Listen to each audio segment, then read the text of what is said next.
Bonjour à tous et à toutes et bienvenue dans ce nouvel épisode de Vendredi Actu.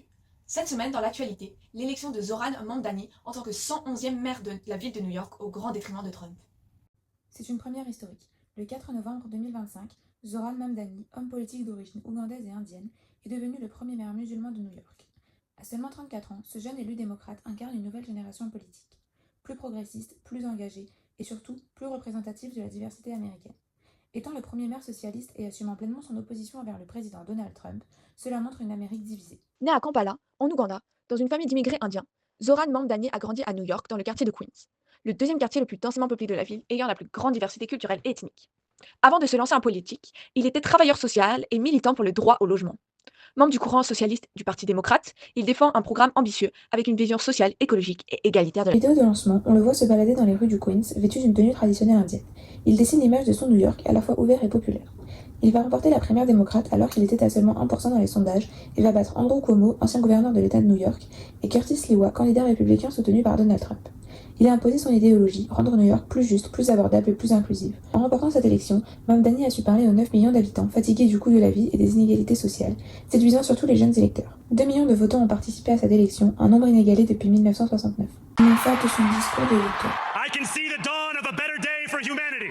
For as long as we can remember, the working people of New York have been told by the wealthy and the well-connected that power does not belong in their hands. New York will remain a city of immigrants, a city built by immigrants, powered by immigrants, and as of tonight, led by an immigrant. Whether you are an immigrant, a member of the trans community, one of the many black women that Donald Trump has fired from a federal job, a single mom still waiting for the cost of groceries to go down, or anyone else with their back against the wall, your struggle is ours too. Hope over tyranny. Hope over big money and small ideas. This is not only how we stop Trump, it's how we stop the next one. Donald Trump, since I know you're watching, I have 4 words for you. Turn the volume up. Donald Trump n'a pas caché son mécontentement, le qualifiant de communiste et appelant à voter contre lui. Si le candidat communiste Zoran Mamdani gagne l'élection, je ne fournirai à New York que le strict minimum de fonds fédéraux.